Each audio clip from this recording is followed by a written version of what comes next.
Aku menjadi jenius berkedip di Akademi Sihir. Bab 20, Bagian 2. Di sekolah dasar dan menengah pertama, semua mata pelajaranmu bersifat teoretis. Waktunya untuk mata pelajaran wajib, sihir pertahanan. Selama latihan dungeon sebelumnya, banyak siswa tidak dapat menggunakan sihir mereka dengan benar. Itu sepenuhnya wajar. Ini karena sihir yang benar dipelajari sejak usia 17 tahun di sekolah menengah atas. Para siswa di kelas A sampai S kuat, tetapi siswa di kelas F sampai D yang bisa berburu iblis dengan benar dapat dihitung dengan satu tangan. Namun, mulai hari ini kita akan memiliki waktu untuk berlatih sihir yang benar dan implementasinya. Mendengar kata-kata Profesor Bryon, mata beberapa siswa berkedip. Di sekolah dasar dan menengah pertama, penggunaan sihir sangat terbatas, dan itu pasti cukup melelahkan untuk hanya mempelajari teori dungeon dan sihir. Namun, sejak usia 17 tahun, mereka berlatih sihir dan melepaskan stres, dan kemudian ada orang-orang yang menunjukkan bakat unik mereka. Kamu juga harus bisa menggunakan sihir. Aku mengeluh dalam hati. Pertama-tama, aku mengikuti kuliah ini karena itu adalah mata pelajaran wajib, tetapi sejujurnya, itu hampir seperti membuang-buang waktu. Kursus ini tersedia kapan saja.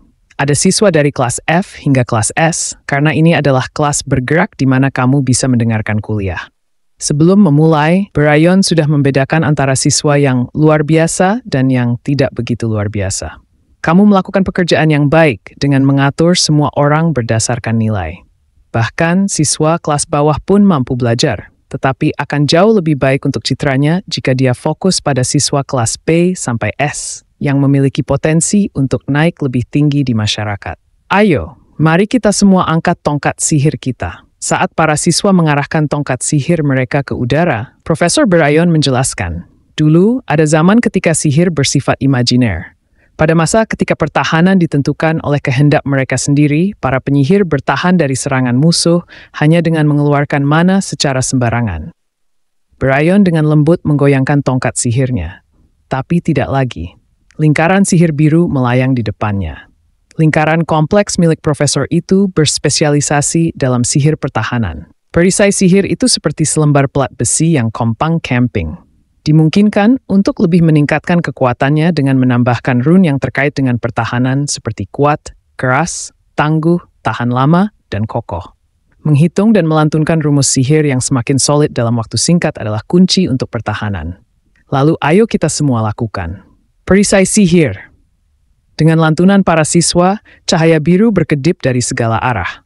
Beberapa siswa membuat perisai sihir yang terdistorsi, dan beberapa siswa menciptakan perisai sihir dengan pertahanan yang buruk, yang kurang beberapa rumus, tetapi ada yang berhasil membuat perisai sihir yang sempurna.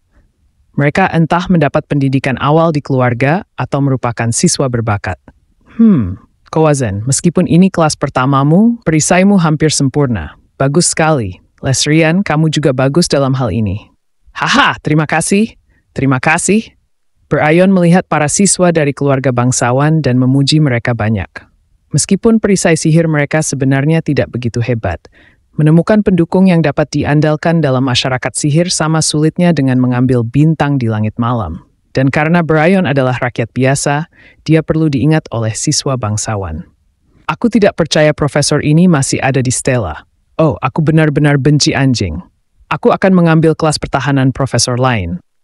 Tingkat korupsi seperti ini sebenarnya sangat umum terjadi di masyarakat sihir, jadi para siswa tidak bisa melakukan apa-apa selain diam-diam bergumam. Kelompok ini memang memiliki banyak siswa yang baik. Bryon berjalan perlahan mengamati kondisi para siswa ketika dia mendengar seseorang tertawa pelan di belakangnya. Dia mencoba menunjuknya, tetapi berhenti sejenak ketika dia menyadari targetnya adalah geng Uselek. Bryon lebih merupakan instruktur daripada profesor. Seorang instruktur pertahanan. Dia membutuhkan koneksi pribadi untuk tetap terhubung dengan Akademi Stella, dan salah satu dari koneksi itu adalah keluarga seorang siswa bernama Morso Dorden dari geng Uselek. Beberapa dari mereka disponsori oleh keluarga Dorden, dan karena mereka berasal dari Kekaisaran Skalven, dia tidak bisa menyalahkan mereka.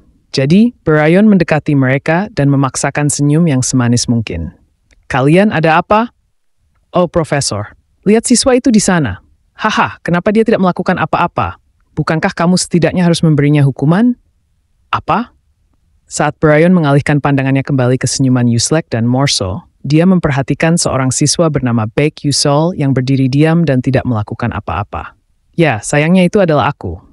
Apakah dia siswa di kelas S? Aku sudah terkenal di antara para profesor. Sebagai rakyat biasa yang maju ke kelas S, aku memiliki catatan yang sangat baik dengan menduduki peringkat kelima dalam latihan dungeon, beresonansi dengan tongkat sihir tingkat atas menengah. Dan yang paling penting, aku unik karena aku mengajarkan kesatria dari zaman dahulu. Aku sudah menarik perhatian dari dunia sihir, tetapi Brian tidak terlalu menyukainya. Kesatria dia hanya ingin menonjolkan dirinya sendiri. Ada yang pasti tidak mengakui keyakinanku sama seperti ada yang mengakui. Sayangnya, jumlah mereka yang menolak keyakinanku jauh lebih banyak. Mereka menolak konsep menggunakan pedang di dunia di mana segalanya sudah distandarisasi oleh sihir. Kepala sekolah tampaknya ingin membiarkan siswa itu sendiri, namun, dia tidak pernah mengatakan apa-apa tentang para profesor. Bagaimanapun, karakteristik siswa itu adalah keterampilan sihir berkedip. Apakah dia mengatakan bahwa dia tidak menggunakan sihir lain selain itu? Brian, yang tiba-tiba muncul dengan ide bagus, sedikit menyunggingkan bibirnya dan mendekatiku. Baek Yusol, kenapa kamu tidak melakukan apa-apa? Aku mempertimbangkan jawabanku sejenak. Jika aku mengatakan aku tidak bisa melakukannya, aku akan mendapatkan poin hukuman karena menyerah tanpa mencoba. Selain itu, profesor itu, Brian, terkenal karena kesalahannya selama episode tahun pertama, jadi begitu aku tertangkap, aku akan dibully olehnya selama sisa tahun ini. Aku ingat Edna sebagai perwujudan keadilan. Jika aku menunggu sampai saat itu, aku akan mati karena marah. Lebih baik aku melakukan urusanku sendiri. Aku sedang mempelajari teknik pertahanan lain, jadi aku tidak perlu mempelajari sihir dasar. Sekilas, itu mungkin terdengar seperti jawaban yang absurd. Tetapi sebenarnya cukup umum bagi siswa untuk menolak pendidikan dasar ini. Dalam beberapa kasus, siswa belajar keterampilan sihir warisan dari kerabat darah mereka. Keterampilan itu jauh lebih unggul dari keterampilan sihir yang diajarkan di akademi, memungkinkan mereka untuk menolak sihir profesor. Hongbyon Adolfit, seorang peringkat kelima, adalah contoh seseorang yang tidak mempelajari sihir atribut ketenaran normal di akademi karena dia mempelajari sihir darah legendaris dari dunia api. Oh, benarkah? Itu keterampilan pertahananmu sendiri. Aku penasaran.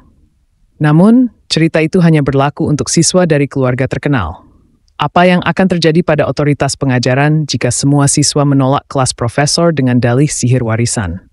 Oleh karena itu, biasanya hanya ada satu metode yang dipilih oleh profesor untuk mencegah hal itu. Memerintahkan demonstrasi keterampilan sihir.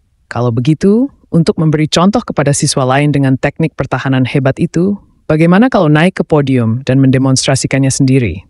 Lawannya, Morso akan lebih baik.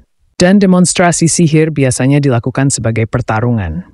Saat Brian menjilat bibirnya dan berbicara, aku menghela napas dan mengangguk. Baiklah.